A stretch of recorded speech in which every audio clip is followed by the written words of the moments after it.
कोकणात घर बंगलो बांधण्याचं स्वप्न बघताय तर आजच वैभववाडीतील आकांक्षा वास्तू कन्स्ट्रक्शनच्या कार्यालयाला भेट द्या। निसर्ग संपन्न वैभववाडी आकांक्षा वास्तू कन्स्ट्रक्शन अँड डेव्हलपर्स घेऊन आले 108 प्लॉटचा भव्य वास्तू प्रकल्प। आपला 7/12 आपलं घर समर्थनगर। वैभववाडी कोंडा मार्गावर 26 एकर प्रशस्त जागेत वैभववाडीत साकारणारा पहिला निवासी वास्तू प्रकल्प। अनेक सोयी सुविधांसह परिपूर्ण असलेला एकमेव वास्तू प्रकल्प। आपल्या 7/12 वर नोंदवा तुमच्या हक्काचं घर समर्थनगर।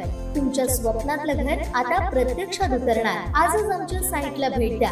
संपर्क गंगाधर केळकर 9175 40 67 64 94 22 39 46 25 आणि राजेश कुरसंगे 2850 14 11 67। अंजिवडेतील युवकासोबत घडलेल्या दुर्दैवी घटनेनंतर माजी शिक्षण व आरोग्य सभापती मंगेश तळणकर यांनी केलेल्या मागणीनुसार तहसील कार्यालय सावंतवाडी येथे तहसीलदार श्रीधर पाटील यांच्या अध्यक्षतेखाली प्रशासकीय अधिकारी व सामाजिक संघटनांची बैठक पार पडली।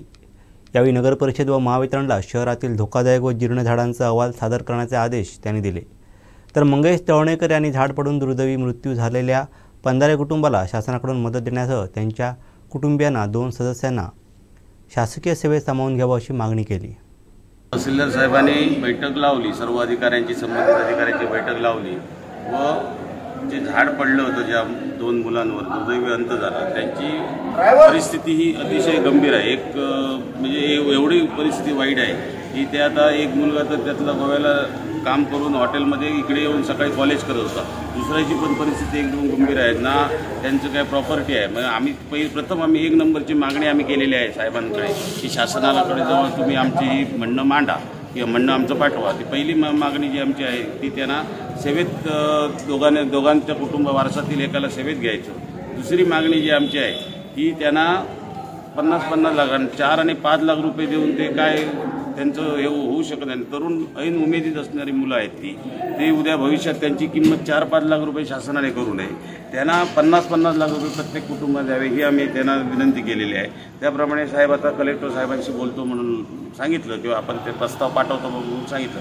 त्यानंतर शहराची धोकादायक झाडं आहेत, संपूर्ण शहरात धोकादायक जी झाडं आहेत ती 15 दिवसात त्याचा सर्व सर्वे करून झाडे तोडायला त्यांनी आम्ही निवेदन दिल्यानंतर सुरुवात केली आणि जी धोकादायक झाडं आहेत ते सगळे सर्वे करून तातडीने ती झाडं तोडून घेण्याचं त्यांनी तिकडे मान्य केलं आहे संबंधित नगरपालिका आणि MSCB-वाल्या।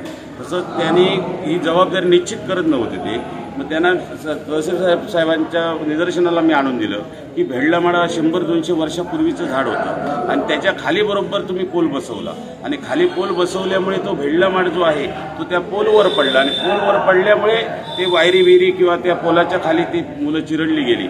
जर पोल तिथे नसला असता तर तो भेडलामाळ कुठेतरी दुसऱ्या विरुद्ध दिशेने गेला असता। मग ते संपूर्ण जो आहे म्हणजे त्याने जबाबदारी झटकून चालणार नाही ना। नगरपालिकेची जबाबदारी होती ते झाड तोडून घ्यायला पाहिजे होतं। संबंधित जर अधिकारी हे ऐकत नसतील तर त्यांना तशी नोटिसा द्यायला पाहिजे होत्या सक्तीच्या, परंतु तसं नगरपालिकेने सुद्धा काही केलेलं नाही आणि ह्याने सुद्धा MSCB-ने मोठे चुकीच केलेले आहे की तिथे पूल बसवला। त्यामुळे MSCB-चं मी आता वस्तुस्थिती निदर्शनाला आणून दिलं की तुम्ही भेडलामाळ जो शेकडो वर्षापूर्वीचा 100-200 वर्षापूर्वीचा होता तो भेडलामाळ सोडून तुम्ही आज तिथे काय केलं, पोल तिथे ते बरोबर भेडलामाळाच्या बाजूला पोल बसवल्यामुळे तो भेडलामाळ पडल्यानंतर MSCB-चा पोल पडला आणि ती दोन्ही मुलं मृत्युमुखी पडली। त्यामुळे आम्हाला शासनाने या बाबतीत आणि आमचा तर सन्माननीय दीपकभाई केसरकरांवर विश्वास आहे।